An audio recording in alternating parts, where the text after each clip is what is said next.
Hey, it's you, man, from KC95 here. Good evening and welcome to Toasted Tavern.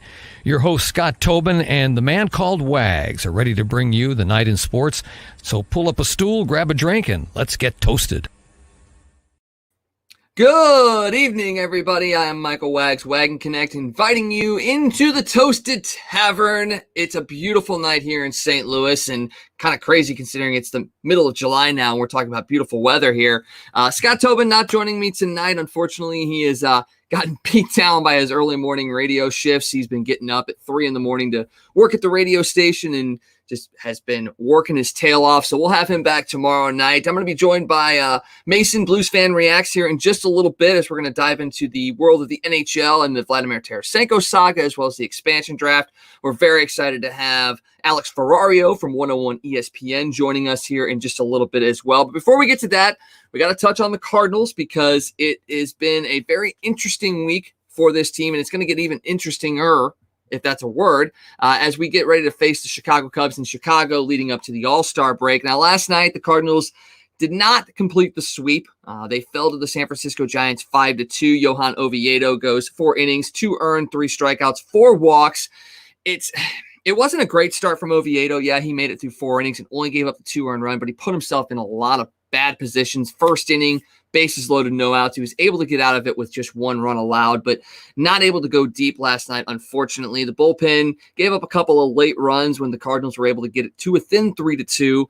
So not a great overall end to that San Francisco series, but they did win the first 2 and kind of put themselves at least back into somewhat of contention going into this series against Chicago.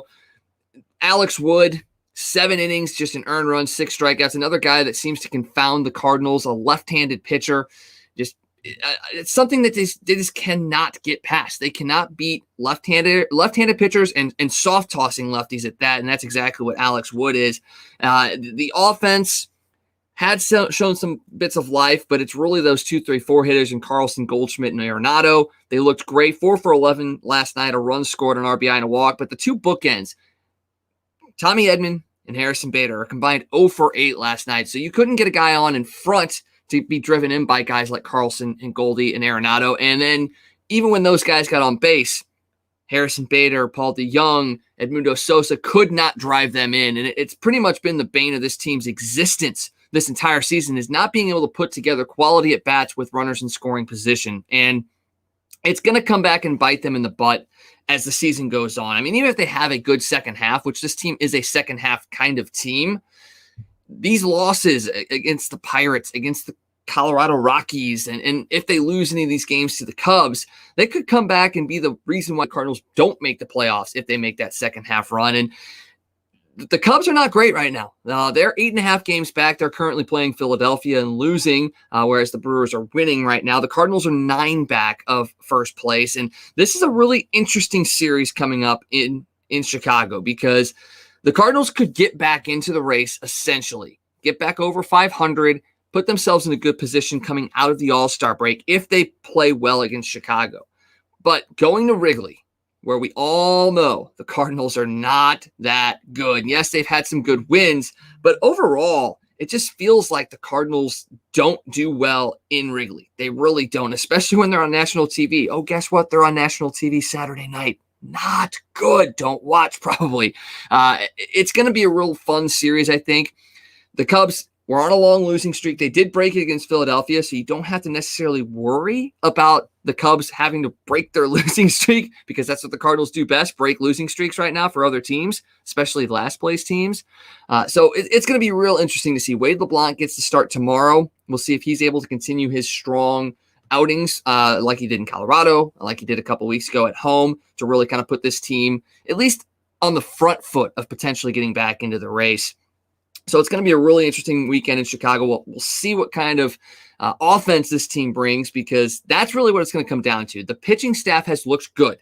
They've been a very, very good piece of this team for the last couple of weeks. It's just the offense that hasn't really been able to pick them up at times. Now, they did have some good moments in San Francisco the last couple of days, but yesterday only scoring 2 runs against a soft-tossing lefty. You got to do more. So we'll see what that what the Chicago Cubs series brings, and then we're into the All-Star break.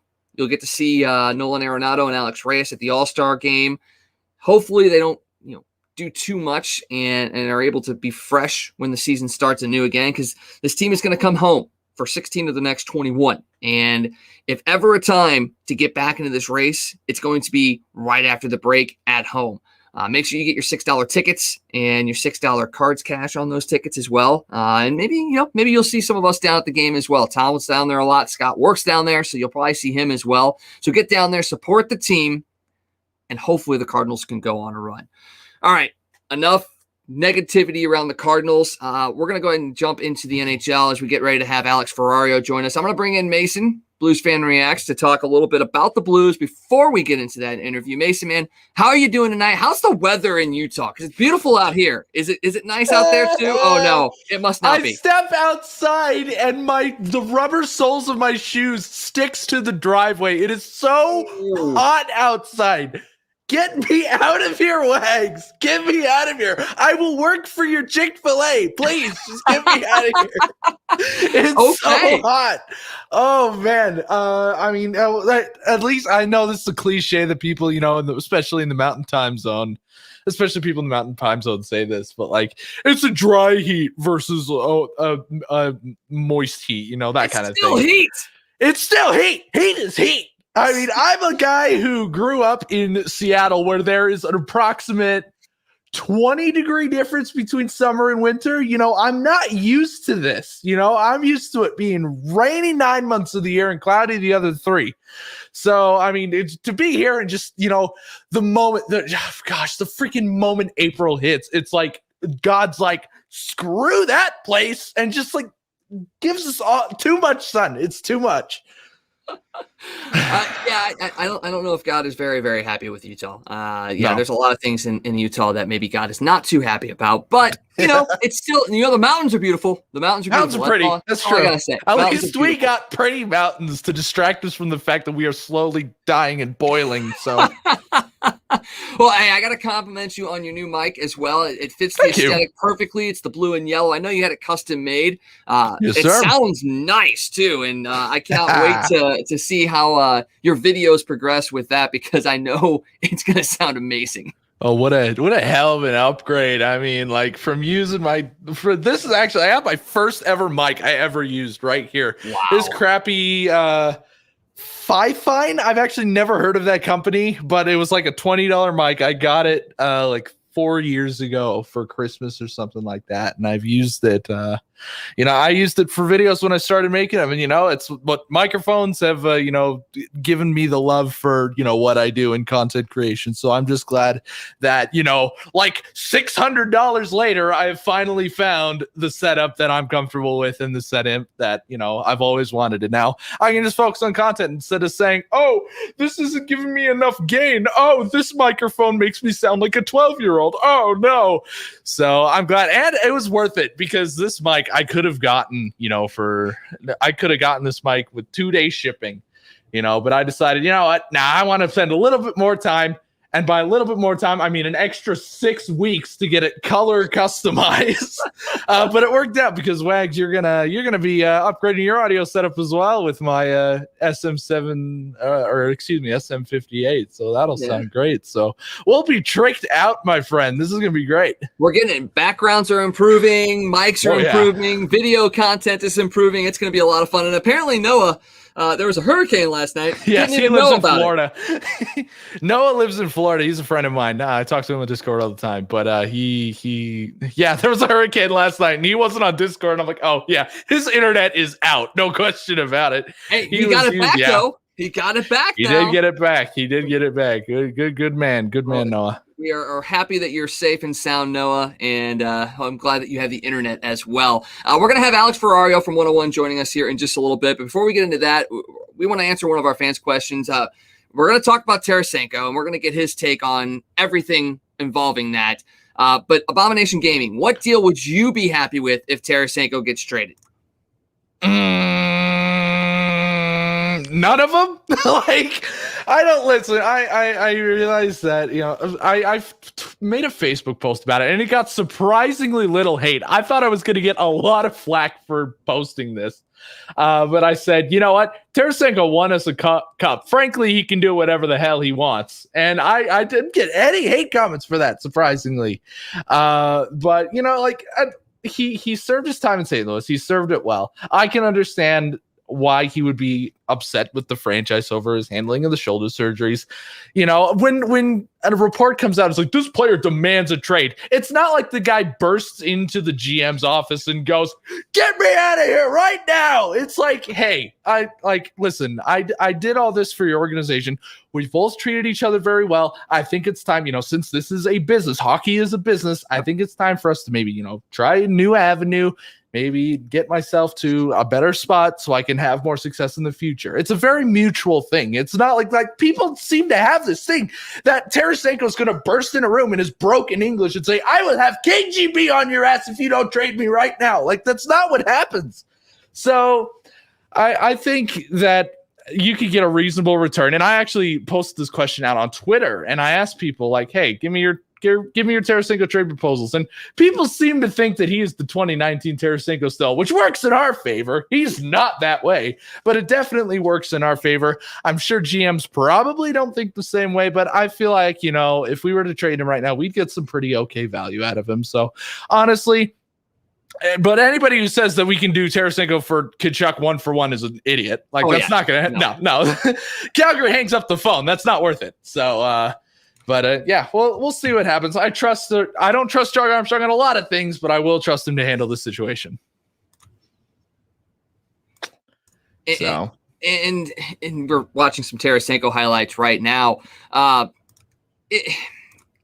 You got to remember too, he's going to be a pissed off player as well. He wants to see. We've seen Vladimir Tarasenko when he gets angry, how good he can be, how he can absolutely take over a game. And right there, the Winter Classic is especially one of those moments where he took over a game because he was pissed.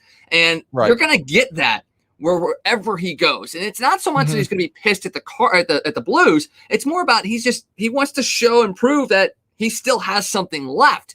And I think he is. And I think that, some GMs are going to see that and go, yeah, we may have to overpay a little bit to get him because he is somebody that is going to produce. It's not going to be the 40 goals that he, has gotten to a couple of different times in his career, but he is still going to produce. And he might be that one piece a team needs to get over the hump. Now, I mean, he's not going to go to a Tampa or anything like that.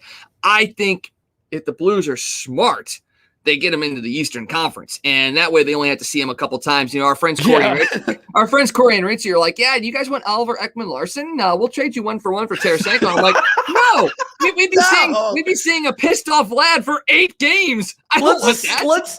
Let's put aside the fact that OEL is just Joel Edmondson with $5 million more on his cap. Let's just get that out of the way real quick. This is Vladimir Tarasenko. Sure, people compare him. Tom compared him to a broken down Porsche on the side of the road, but I mean, he can be so much more than that if you let him. If you put him in the right, space, if you put him in the right line with the right line mates, he can do a damn good job. And there's been a lot of, reports from people saying he would be a great fit in New York because he'd be such a good mentor to Artemi Panarin. He's a leader.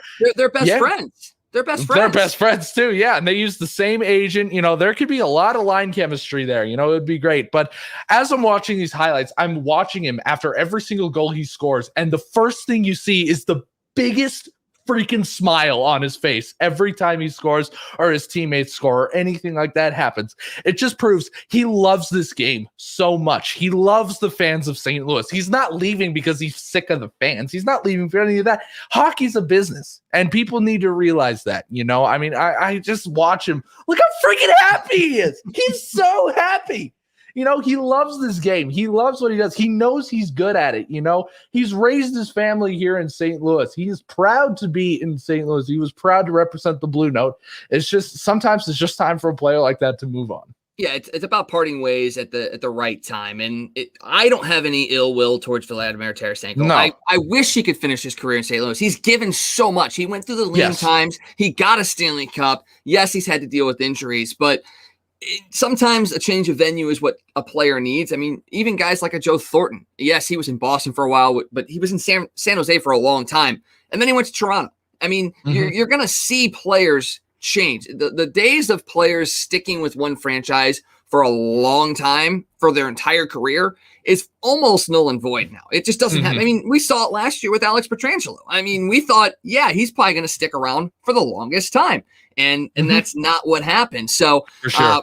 It's going to be a very interesting situation, and we're lucky now. We're getting ready to be joined by Mr. Alex Ferrario from 101 ESPN. We're going to be talking all about the offseason drama, expansion, all of that stuff. And Alex, thank you so much for taking the time. I know I sent you a message this morning, and the short turnaround time, incredible that you were able to do this. Well, as you can see with the hat, boys, it says dad life, and that means I never sleep anymore on top of working and with a 4-month-old.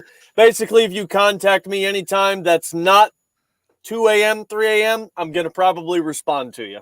Well, that's incredible. We very much appreciate it. We had you on our other show last year. We had so much fun. We've kind of pivoted away to another show, and we're just happy that you're with us. And before we get into the Blues season, the off season, I wanted to just get your reaction on the Pat trick we saw happen last night in Tampa Bay. What's your thoughts on that, and how excited are we for Patrick Maroon again? He's a hometown hero, baby. Look, it's incredible watching him do that, man. And I got to be honest with you guys. I wasn't as glued into this cup final as I have been in the past, although there was a little bit of part of me that was rooting for Montreal just because they hadn't won in a while. And we all know what happens when Canadian teams either win or lose in Game 7. Usually the city burns down. Vancouver showed us that. But twice. One go, but anyway, I mean, look, it's incredible to watch Pat Maroon have this kind of success, and I mean that is the reason that you root for Tampa Bay. I know a lot of people have been upset about the Lightning, whether they're cheating or not, which I think is crazy. But to see Pat Maroon have the success that he has had, not just once but twice in Tampa and then in St. Louis. And, he had a really interesting comment last night post-game where they asked him, just being on 3 straight Stanley Cup teams. And he said, look, I'm not going to show up on the score sheet every night. I'm not a superstar, but I bring something special to the locker room. I keep guys light. And that's exactly what he does. And I think the Blues lacked his presence the last couple of years. Oh, yeah. And it's no mistake that 3 years ago, Tampa was looked at the biggest choke artists in the NHL. They signed Pat Maroon, and then 2 years later, they're back-to-back Cup champions. So props to him, and it looks great on St. Louis to have another guy out of the area who's a Stanley Cup champion once again. Absolutely. I mean, I'm just so glad. I there's a little part of me that was rooting for Tampa Bay. I'm going to be perfectly honest. I was rooting for Montreal that whole series just because I would have loved to see, Canada get another cup. I knew it wasn't going to happen. I predicted on the show Bolts in 4, and I was 1 goal away from that being actually true.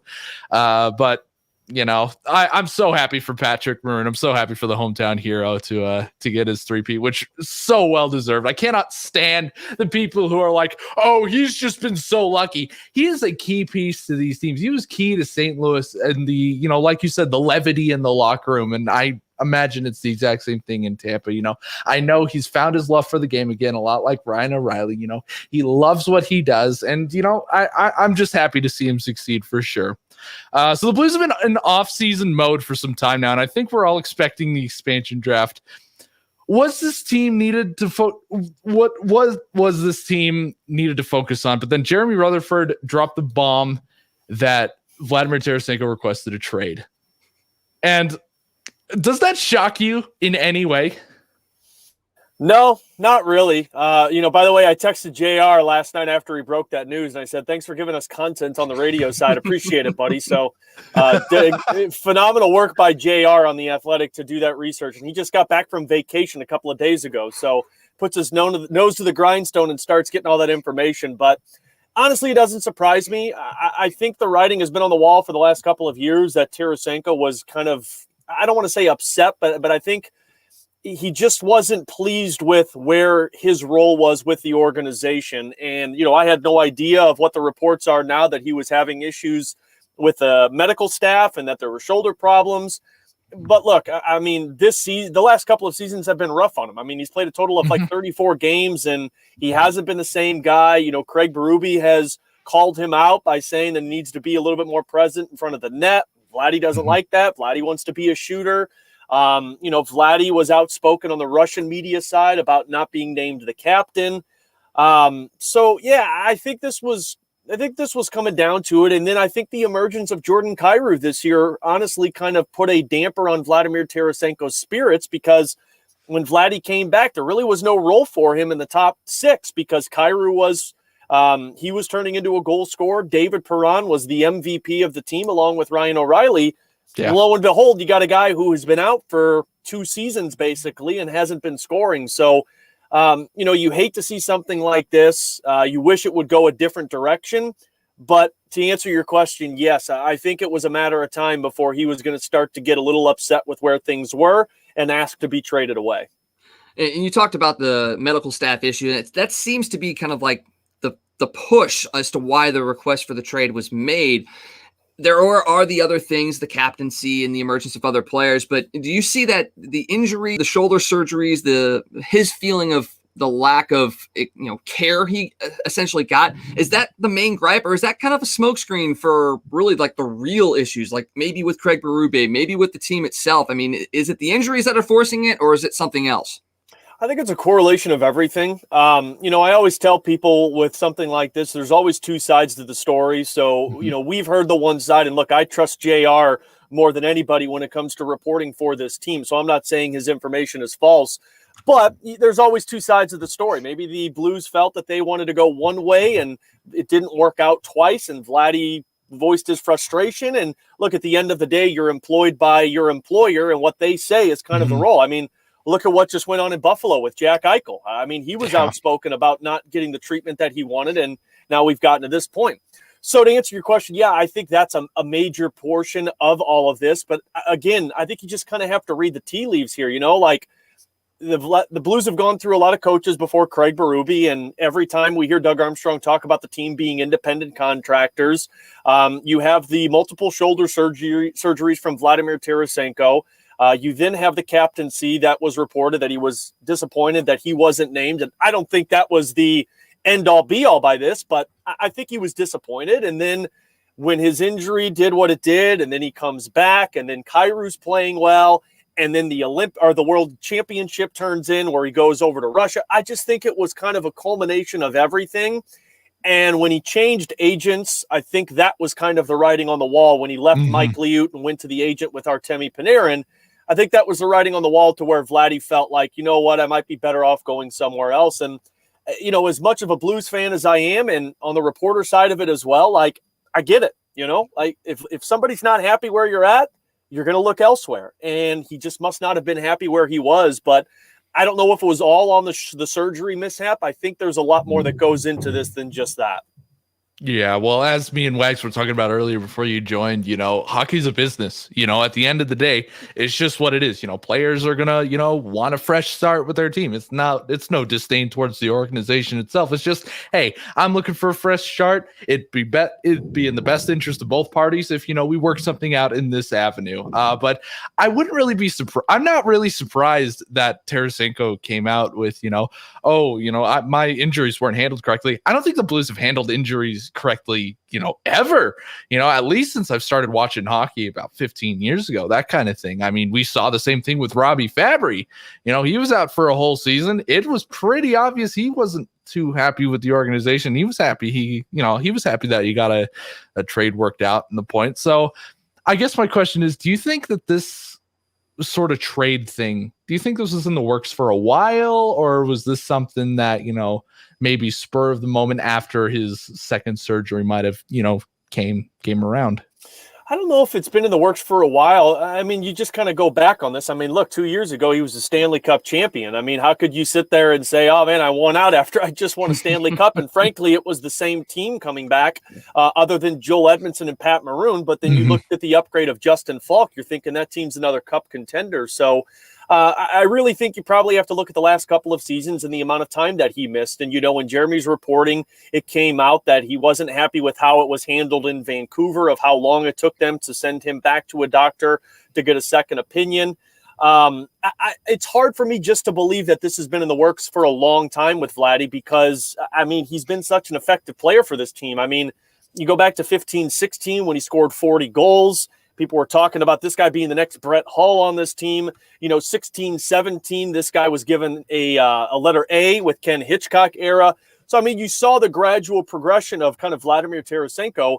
I do really think where things started to go south was when the captaincy wasn't given to him. And I'm not saying, and I'm not reporting, this is just my opinion, because I haven't spoke to anybody on the Blues side, but I'm just putting myself in Vladimir's position. The two longest tenured players when Alex Pietrangelo left were Vladimir Tarasenko and Jaden Schwartz. Both guys had worn the letter A, and then you look to a Ryan O'Reilly who was given the C. If I was him, I'd be frustrated, right? Because it's like, well, what the hell? I've been here for this long. How do you not go to me? But in the Blues defense, and Vladdy should have seen this as well, it's pretty obvious that Ryan O'Reilly was the answer to be the captain. So I really think that's where this really started. And then from there, I think you just kind of look at the injuries that took place, the Vancouver situation. And for me, what I really believe the Jordan Kyrou thing started to paint a picture for Vladimir Tarasenko because the Blues finally saw that Jordan Kyrou is a goal scorer and he got that ample opportunity. And if you remember correctly, when Vladimir Tarasenko came back this past season, they shifted Jordan Kyrou to the left side. They dropped him to the third line. He never was the same player. And then once they took Vladdy off of that second line and they put Kyrou back there, he started to perform again. So I think and the power play was another thing too, guys. Vladdy loves to be on the number one power play unit. He's a power play guy.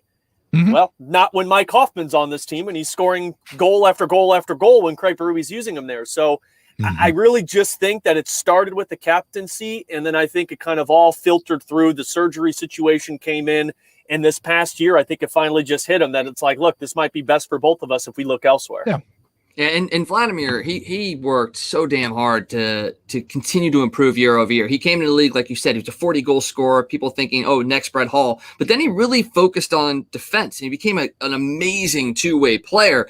Now, do you see that style of play change, maybe making his contract too difficult to handle, and it will also be detrimental to his trade value as well? He's a $7.5 million player, but he's not the 40-goal scorer. He's now more of that two-way, third line, maybe second line player. Is that going to be hard for the Blues to trade?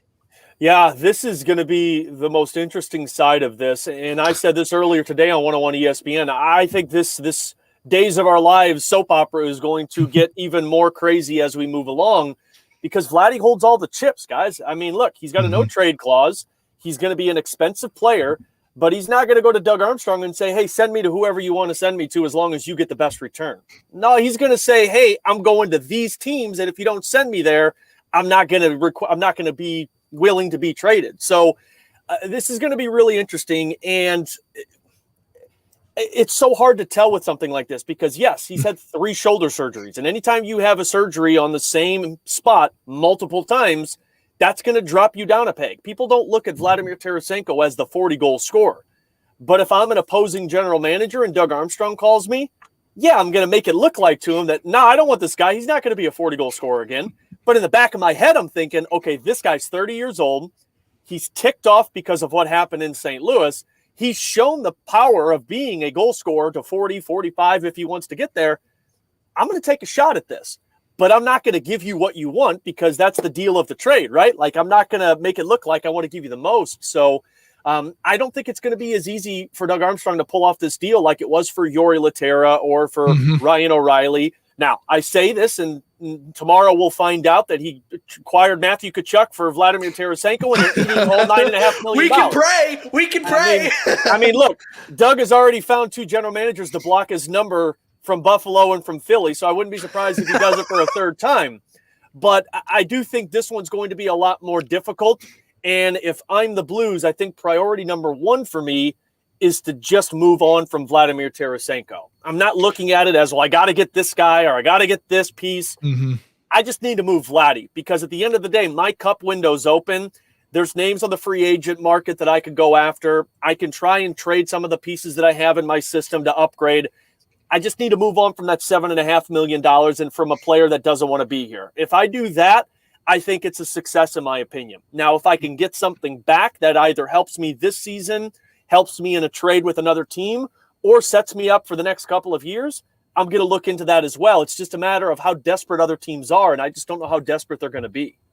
Right. Well, you mentioned a interesting point where he wouldn't just like want to go to any team. You know, he's like, hey, send me to these teams or don't send me anywhere. You know, I'm happy to stay with the organization. I think it's in both of our best interests if we, move on from one another. But I mean, these are the 4 teams I would like to go. And yeah, like Derek pointed out, this is why Army hates no trade clauses and no movement clauses, because you deal with a situation like with Tarasenko or with, name countless other players in the past where you have these guys who clearly aren't happy with where they're at right now. They haven't been dealt a fantastic hand in the last couple seasons, and both teams want to move on to each other. Both parties want to move on, but they just can't do that. So that's a really interesting point. One thing we haven't talked about, though, is what if Doug Armstrong can use the expansion draft to his advantage here? Is this something that you do? Do you think Tarasenko would be willing to be exposed to Seattle, or would he rather go to a team like, say, the New York Rangers or say the Vegas Golden Knights, where he has some familiarity with different line mates and might mesh well? It's an interesting question. If you were to ask me that question 3 weeks ago, I would have told you there's no way in hell I'm exposing him in the expansion draft, because at the end of the day, if he's upset or not, I'm not going to just give you a 40 goal scorer. I'm not going to look like the dumb general manager that says, oh, here you go, take Vladdy, and he's going to score 50 next year, and they're going to go to a cup final. Like, I'm not going to do that. But with this news, and now that he's outspoken, I might look into it. This is the other portion of it that I'm really interested by, too, because how do other teams view a player who's outspoken, not being happy about a team?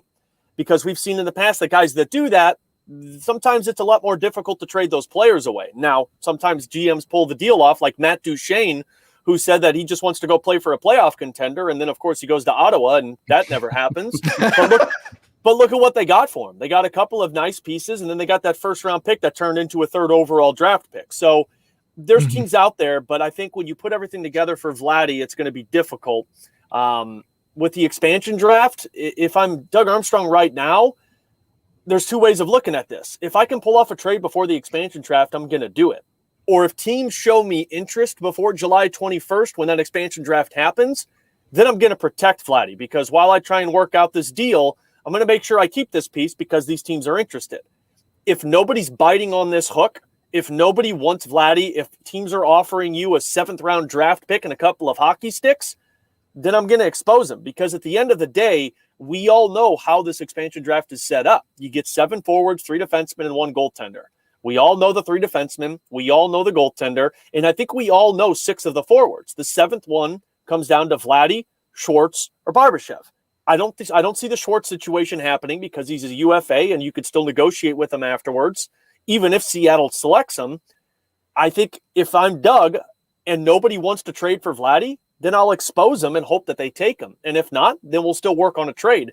But I'm not going to lose Ivan Barbashev in this expansion draft, because now without Vladdy, Ivan is that much more valuable to me next season. So I think things have altered a little bit for Doug Armstrong now. I think you're really going to go hard between now and the 17th, when that trade freeze happens, to see if you can move Vladdy. And if you can't, then I think you expose them. You see if Seattle takes him. I definitely am not offering Seattle a 1st-round pick to select Vladdy. I'm going to say, look, you could take Vladdy, you could take Vince Dunn, you could take Marco Scandella, wherever you want to go with this. And if you select them, great. We just saved $7.5 million. If you don't select them, then we're going to keep working on a trade to see what we can do. And speaking of that, it's not Seattle. Where are some places that he could possibly go? One of our coaches got been pitched an idea the other day about sliding Vladimir to the Rangers. You said Artemi Panarin's agent is now his agent. They're really good friends. He actually tried to bring him to St. Louis back in the day with the draft. So there's some familiarity there. He said trade Vladimir to New York, and then between New York and the Blues, package some prospects together up to Calgary to bring in Matthew Tkachuk. So there's the roundabout way of trading Vladimir for Tkachuk. Is that something that could happen? And if not, what are some of these destinations that he could go to that would make him happy and potentially bring some product back to the Blues? This is always my favorite time of the year, guys, because they get so many trade. I had somebody tweet me earlier today and said, "Oh, why not call the Islanders and see if they'll give you Matt Barzal for Vladimir Tarasenko?" Yeah, brilliant. I'm thinking, why not call Colorado and say, "Hey, you guys want Tarasenko and give us McKinnon?" I mean, why not, right? Who says no to this? This is always the area of crazy trade scenarios, but look, I've heard the rumors, and I know Rutherford reported on this, and he was on 101 ESPN earlier today and said that, the Islanders, the Rangers, the Penguins, the Golden Knights, those names have been brought up. Frankly, I don't see how any of the New York teams make sense. We had Brian Lawton on of NHL Network, a guy who's a former agent, a former general manager, a couple of weeks ago, and he said the only way you can make a move with the New York Rangers is if you trade away a guy who's got a big contract. And the only one that matches what the Blues could take on and that still find a way to work for the New York Rangers would be Chris Kreider. Now, Blues fans would be like, well, hell yeah, I get Chris Kreider. But if I'm the New York Rangers, why the hell am I going to trade Chris Kreider, who's in my top 6, who has been a consistent 30-goal scorer, for a guy who's played 34 games the last 2 seasons? I'm not going to pull that deal off, and I can't make it work without that. I'm not trading any of my prospects. So to me, the Rangers are off the table. The Islanders, first of all, the Islanders are going to be cap restrained. Like, they're going to have to make some decisions, and they are going to probably want to bring back Kyle Palmieri after what he did in the playoffs. Oh, yeah. And then on top of it, guys, like Lou Lamoriello, he is like the strictest general manager in the National Hockey League. He made Palmieri shave his face when he came over to the Islanders. You really think they're going to take on a guy who just was outspoken about not being happy that he wasn't the captain of the Blues? They're not going to make that trade. Now, the Penguins are a really intriguing team because I know that they're looking at moving on from Jason Zucker. That's been in the rumor mill for a couple of years. And I think Jason Zucker would be an interesting name that matches well with the Blues. But again, does Sidney Crosby want to deal with a Vladimir Tarasenko on his team? I just don't know about that. The Golden Knights, I don't even know why teams or people are bringing that team up.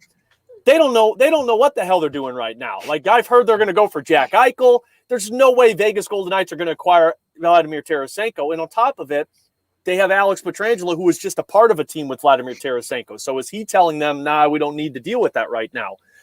So the teams that are being rumored right now, I just don't see how they match up well. Now, if I'm Vladdy, yeah, those are the teams I want to go to because I want to compete for a playoff, or I want to go to a big market, or I want to go play with my friends.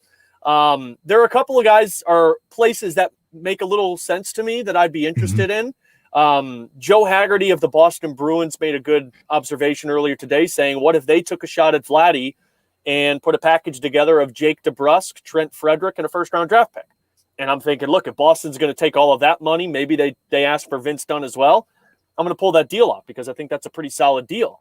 I'd look at the Arizona Coyotes, Bill Armstrong, who was a part of the team when they drafted him. Do they want Vladimir Tarasenko? I don't know. Probably not, but sounds like they got a disgruntled player right now in Connor Garland that doesn't want to be there. Do you call the Columbus Blue Jackets and say, hey, Yarmo, you drafted Vladdy. You want him? They got Patrick Laine right now. Do they want to deal with another Vladdy? Could the Blues get Laine? There's a lot of teams out there that you could make the connections with, but I think what it comes down to is where does Vladdy want to go? And if I'm Vladdy, I want to go somewhere where I can win a cup. I want to go somewhere that I play with elite talent to where I'm going to be a free agent when I'm 31 years old. I get paid big bucks at that time. And I want to go somewhere that I have the opportunity to be the number one guy. And frankly, the Rangers, the Islanders, the Golden Knights, those teams just don't make a lot of sense to me. So do you think it's in the Blues' best interest to find a way to get him to the Eastern Conference versus the Western Conference? Because you said Arizona, we've got some friends in Arizona that are like, trade him, Oliver Ekman-Larsson straight up for Tarasenko. But I don't want to see a pissed off Tarasenko 8 times a season because Arizona's going to be in our division next year again. So are they going to try and push for an Eastern Conference team to maybe not see him a whole lot next year? Boy, I don't want to see an Oliver Ekman or Larson on this team, so I'd say hell no to that deal. No, that's what I said. Garland. I like Garland. Yeah, do you guys understand Ekman Larson's make $8.5 million for the next 7 years? I was telling Wags, he's a Joel Edmondson with $5 million extra on his cap. It's not unbelievable. Worth it. You look at the track record of Doug Armstrong's trades in the past. I mean, look, he traded Joel Edmondson to Carolina. That was an East Coast team. Robbie Fabry went to Detroit. That was an East Coast team. it's been pretty rare that he makes moves in the Western Conference. I'm really trying to connect the dots of when he's traded somebody within the conference, and it's been a rarity other than a couple of guys that go over because they were sellers. So, I think you start with the Eastern Conference, but frankly, if you're Doug, I think you call all 31 other teams and say, hey, Vladdy's available. Who wants to offer me? I mean, look, if the Chicago Blackhawks call me tomorrow and say, we'll give you, Nikita Zadorov and a first-round pick for Vladdy, and we'll eat his salary, take him. Have him, please. Army doesn't strike me as a guy who says, oh, I don't want to see Vladdy 8 times in a season. Army's probably a guy that says, yeah, go play somewhere else. We'll shut you down. We'll find a way to do it. But if you're him, I think you start with the Eastern Conference and see if somebody bites on that. Like I mentioned, Pittsburgh's an interesting team. Mm-hmm. Boston has been in the rumor mill. You look there, and then you go to the Western Conference. But again, I'm going with the best offer. Whoever's going to eat a majority of that salary and give me something that keeps my cup window open, I'm pulling the trigger right now. Right. Well, the other thing about it is you could try to push him to the Eastern Conference, but the reality is, if you're looking at all 31 other teams in the league right now, 3/4 of them are eliminated immediately because either they don't have the cap room for him, they don't have the return for him, they don't have what he wants. He wants to be on a successful team. If you take all of those factors, which are very big factors and very common ones, that knocks out 25 of the teams already. So I think at that point, Doug Armstrong is going to be like grasping at straws, like, okay, who wants to take him? He's going to be all ears. You're going to want to take what you can get at that point. So we've been talking about Tarasenko, but we need to keep in mind he's not the only player on the Blues who's not happy with the organization right now. All right, we got a Vince Dunn still who is an RFA. So let's talk some expansion draft. It feels like some fans and media believe that he's on his way out. Would you agree with that, or do you think the Blues are going to find a way to keep him? That's such a hard thing to say because, before the season started this past year, Doug Armstrong said that Vince Dunn's a top 4 defenseman in his eyes. And obviously injuries took a toll on him. But when he was healthy, I mean, let's look at the evidence here. He made your power play effective with Mike Hoffman. I mean, he and Mike Hoffman were a dynamic duo out there. Vince Dunn was playing some of the top minutes for you, and Vince Dunn's a Stanley Cup champion. So it's hard to just say, oh, yeah, he's gone. But I also look at the evidence on the roster. I mean, Jake Wallman took a massive step this year, guys. I mean, Craig Berube was glowing about this guy, and he plays the left side. You signed Torrey Krug, who essentially is Vince Dunn, just $6 million more expensive. You have Marco Scandella. You have Jake Wallman, as I mentioned. Nico Mikkola is going to be a top 6 defenseman for you next year. And then on top of it, what are you doing with Scott Perunovich? All of these guys that I just listed are on the left side. And Vince Dunn is the only one that's a restricted free agent that has arbitration rights. And remember, he got hosed this last year because of his agent that basically didn't get him arbitration rights. So he had to essentially sign for nothing to play this season. So if I were a betting man, which I am, I would say he's probably gone. I would put some money on him going elsewhere. Now, does that mean he's going to be taken in the expansion draft? I don't think so. If I'm Doug Armstrong, I'm looking to trade Vince Dunn. Right? Vince Dunn's a high commodity right now in the NHL because teams want players that are like Cale Makar, like Quinn Hughes. Now, I'm not saying that Vince Dunn is like that, but he's small, he's fast, and he's offensively gifted. So there would be teams that could be interested in him.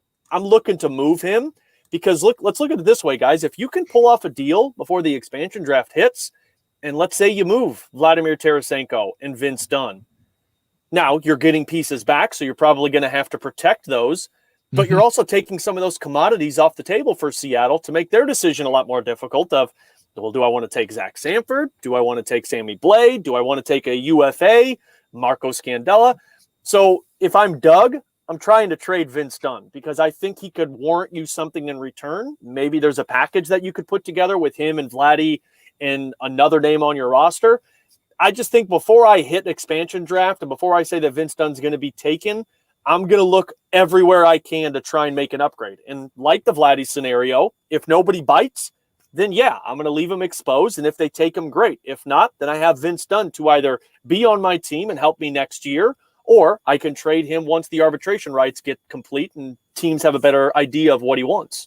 Right. Well, when we talk about Vince Dunn, I mean, he's a hell of a trade sweetener. If you think about it, if you're going to make a big package, with Vladimir Tarasenko, if you're going to make like a game breaking trade like Shea Weber, PK Subban type of ordeal, Vince Dunn would be a hell of a sweetener in something like that. But I've told people this for months now. I've said that, yeah, Vince Dunn was not fantastic this year. Part of that was because of injuries.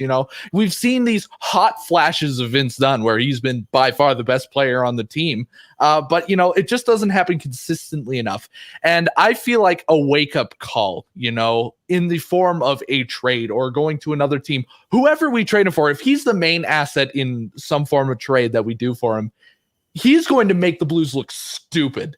He's going to be so good for another team. He's just going to have that much of a wake-up call. He's going to be like, okay, I'm awake now. He's going to have the right coaching staff. He's going to have, a new environment, and he's going to say, okay, I'm not going to screw this up. I think we're going to see a lot of, I hesitate to use Griffin Reinhart, but the first time Griffin Reinhart was traded, he had an unbelievable career year the year after he was traded. I feel like that we would see, kind of the same thing with this one. Or James Neal, for example, when he went to Vegas, people thought, oh, he's falling off a cliff. He's unhappy with his organization. Now look at him, another career year, another one in the Blues organization. Ryan O'Reilly having a career year after, getting the shakeup that he needed. I feel like Vince Dunn would seriously look the Blues look there. He'd be automatically a top 4 on any other team. So I guess, would you agree with that?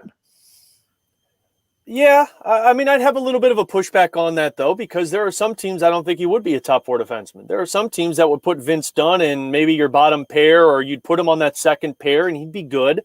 And look, you always take that chance when you make trades. I mean, everyone was saying the same with the Robbie Fabry one, like, oh, he's going to make you pay. And yeah, he was great for Detroit, but I always tell people he was never going to do that in St. Louis. He was never going to fit into the system and play that way. I talked about this a couple of weeks ago with Joel Edmondson's play in Montreal. Everyone's like, oh, you should have kept Joel. What are you doing?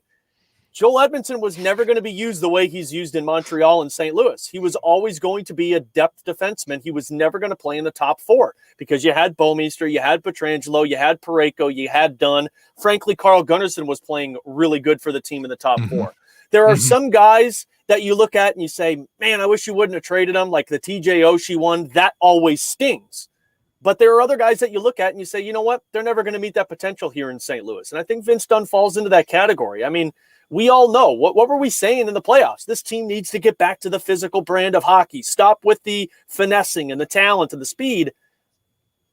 Everybody needs a little bit of both. And I think the Blues have a little bit of both with a guy like Jordan Kyrou, with a guy like Sammy Blais, with Robert Thomas, with Torrey Krug now, with this Scott Perunovich that everyone is so excited about. But I think when you have too much of one thing, it's going to go against the grain of what you're trying to relay your message to for the Blues.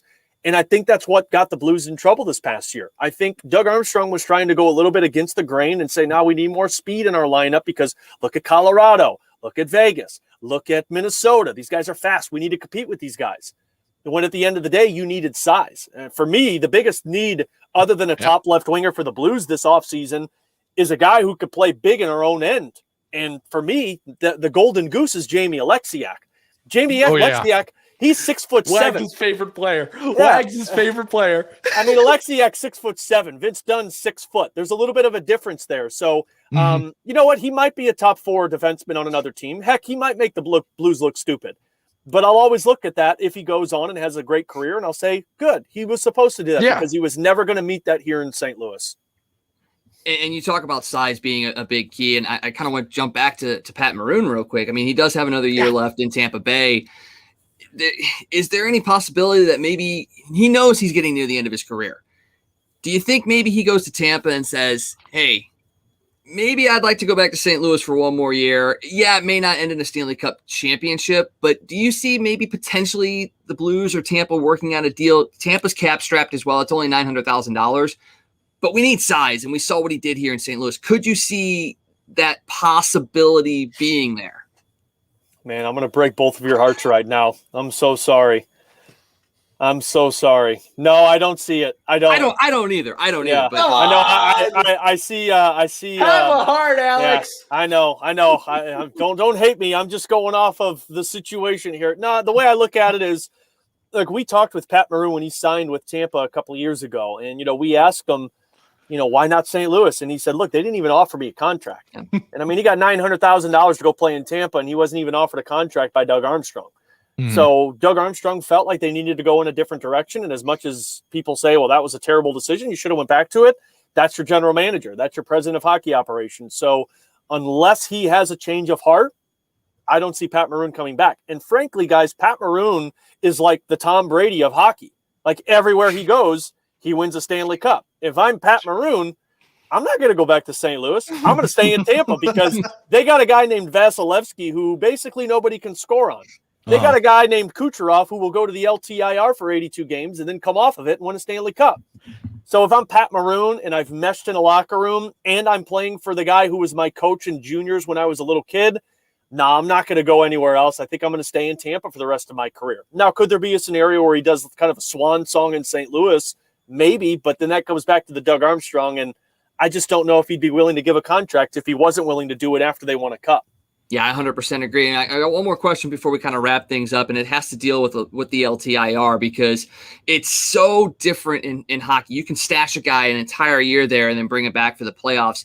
Do you feel like the NHL has to go to something along the lines of like Major League Baseball, where you have a 10, a 30, a 60, or a season-long injured list to kind of prevent this cap circumnavigation? I mean, is that something the NHL has to do, or are we just going to have to live with this loophole?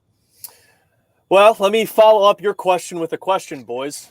Let me take you back to the bubble in Vancouver when Vladdy came off the injured list and they were over the cap a little bit. Were you guys excited?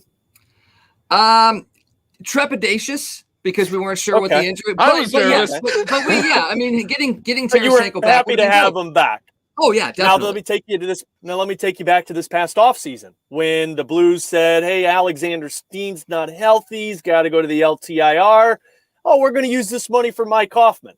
Were you guys pumped? Oh yeah. Oh yeah. Oh yeah. Oh yeah. So, as much as and I'm not trying to be sarcastic or anything, I'm just I'm looking at the scenario here, and I've seen a lot of people sit there and say, "Oh, Tampa doesn't deserve the cup. They cheated."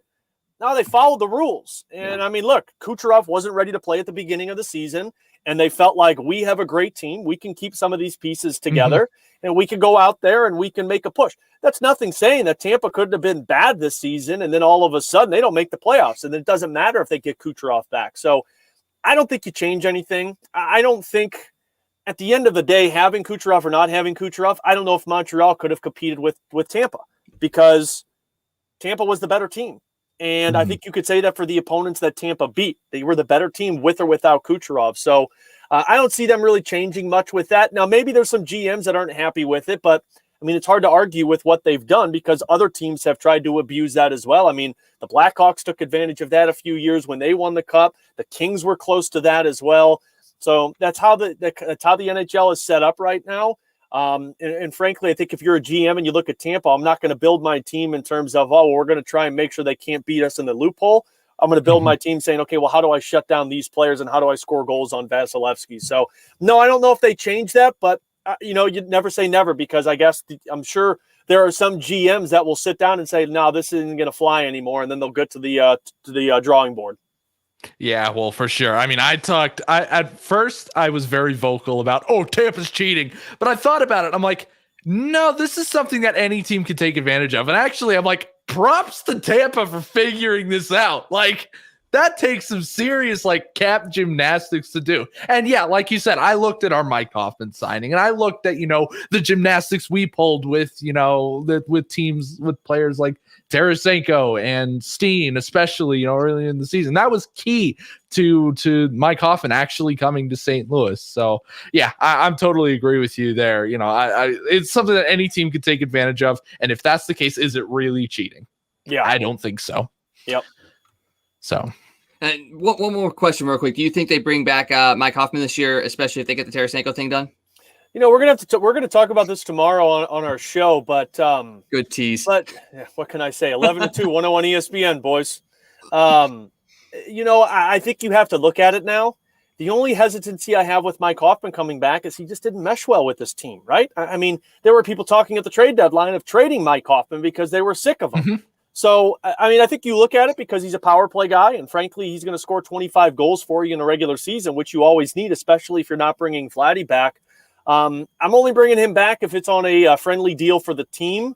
And I don't know if he'd be willing to do that because I'm sure someone will pay him $5 or $6 million. I think my first alternative is to look at Jaden Schwartz and find out if he'd be willing to go a little bit cheaper than what he was making because he no longer is a top left winger, but he could be a second line winger for you. And then I'm exploring the trade market. And then after that, I'm really looking at free agency because the name that I'm telling people to keep a close eye on, guys, if it happens, is Gabriel Landeskog. I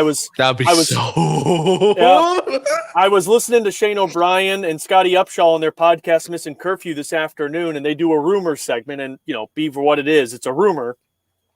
I don't see Colorado letting him walk, and I don't see him wanting to leave Colorado. But if he does, he played with a guy named Ryan O'Reilly his rookie year, and those two had a pretty awesome connection on the ice. So I wouldn't count out St. Louis, and I think if you don't find that right trade piece, then you're altering that way. If you're Doug Armstrong, you have to make a significant move. And that can't just be bringing back Mike Hoffman and Jaden Schwartz because you're essentially the same team without Vladimir Tarasenko. You got to make a big splash. That you certainly do. And Alex, let us know where we can find you. You've already teased the show, but where can we find you at on social media? And who do you guys have coming up in the next couple of weeks? Yeah, so you can listen to me 101 ESPN 11 to 2 Monday through Friday. Myself, BK, Tanner Hendrickson. We got a fun show that we get plenty into hockey and baseball talk. Also, Blues pre and post game throughout the season. I'm on 101 ESPN. You can follow me on Twitter at Ferrario 101 ESPN. Really active on there, especially with the off season. And then over on Instagram, Ferrario 101 ESPN. So, deep into hockey talk. Love having conversation with fans and love getting to do this kind of stuff with you boys. Yeah, it's been an absolute blast. We can't thank you enough. I know you got to find some sleep sometime, so we'll let you go to get some rest before tomorrow. Yeah, guys, you told me to drink alcohol, and I was drinking alcohol. So look, I got cream soda here. I'm a cream soda kind of guy. But the way it goes, I'm sure Tom would agree. The way it goes, boys, is you sleep when you're dead. That's the way I look at it, and that's how it is right now. Yeah, it is. Well, Alex, once again, thanks for joining us, and we'll look forward to having you on again here in the near future. Sounds good, guys. It was a lot of fun. Thank you so much, and look forward to talking again. Sounds good. Our pleasure. Alex Ferrario for 101 ESPN. Lots of great insight, and he's just amazing. I mean, we had him on our other show, and he went almost a full hour when we really weren't sure how long we were going to go. We went a good 45 minutes with him tonight, and I think I feel better about where the Tarasenko thing is going, whether they let him walk in the expansion draft or they find a trade. I'm kind of sitting there going, okay, maybe the dreams of him going to the Rangers, the Islanders is not there. It's really interesting that he threw in the Penguins. I had not heard about the Penguins. The Blue Jackets, another one as well.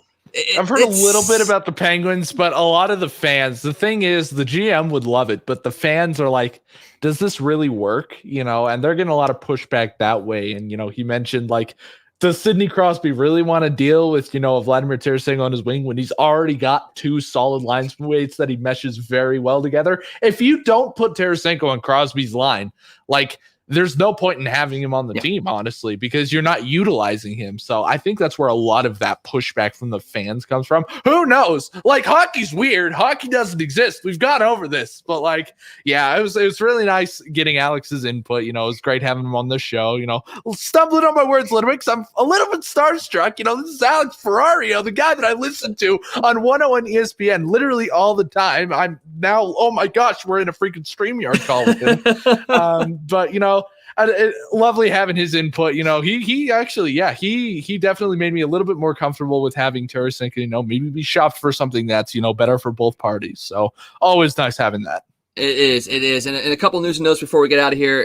The Suns are leading the Bucks 88-78. It's the third quarter nears an end there. Phoenix. Suns with 4. Oh, and I'm excited. I hope the Suns do win this. Oh, me too. I would be very, very happy for that. And you get to celebrate a little bit down there, Mason. A little bit, yeah. I think that if the Suns win, I'll drive down to Phoenix. I'll go meet AZ Sports Guy, and we'll have a party of some sort. That'll be fun. All right, yeah, good for Phoenix. I'm happy for them. Same here. Justin Michael Jennings asks, who or what do you think the Blue Jackets would get for Vladimir? Well, we're going to put a pin in that because you need to join us on Sunday on Toasted Blues as we break down the Tarasenko rumors as well as our expansion draft picks as well. We're going to be on the air at 6:30. Tom Franklin, Mason, myself will be on talking all about that. So make sure you do listen on Sunday at 6:30. We'll go through some of the teams and what potentially could be the return for a Vladimir Tarasenko. We'll throw the Blue Jackets in there. I don't know if I really want Patrick Laine coming to St. Louis, but that's just my personal opinion. Nope. So maybe Tom thinks otherwise. So we'll get his opinion as well. One other local story, and this is more so kind of for me more than anything because, it's local. Kellen Thames, son of Kelly Thames, former Mizzou star. He's a 6'6" point guard at Pattonville, getting ready to break the all-time school record in points this year as a senior. He made his commitment today, and he did it with Frank Cusimano on Channel 5. He is going to be going to SLU and playing for Travis Ford. So the Billikens get even better with Kellen Thames committing to go to there as well. So we're going to try and get him on at some point or at least Coach Ford and talk a little bit about that because not only is Mizzou doing well in the recruiting field, but SLU is doing an amazing job as well. So congrats to Kellen Thames. Going to look forward to seeing you with the Billikens jersey on here in the next couple of years. Cannot wait to see that. Mason, seriously, thanks for joining me. I'm glad we got a chance to speak with Alex, and it was a blast. I had so much fun. I don't know about you. Thank you for inviting me to talk to Alex. Why are you thanking me? Because I can be a handful sometimes. No, nope, not Wags. I'm pretty easygoing. You're pretty easy. So we want to thank Alex Ferrario once again for joining us. Make sure you tune in 11 to 2 on 101 ESPN for BK and Ferrario. They got a lot of great stuff. And like he teased, they are going to be talking more about Vladimir Tarasenko and the possibilities tomorrow. So make sure you tune in for that. Scott Tobin will be back with us tomorrow night. We'll break down the night in sports, including the game between the Cardinals and the Cubs. First game at Wrigley Field tomorrow for our weekend series. So make sure you come back at 9 o'clock tomorrow for more Toasted Tavern. Thanks to Mason again. Have a great night, everybody. Hey, it's you-man here from Casey. For all your sports news, catch the Toasted Tavern with Scott Tobin and the man called Wags, weeknights at 9 p.m. You can follow Toasted Tavern on Facebook, Twitter, Instagram, and YouTube. Let's get toasted.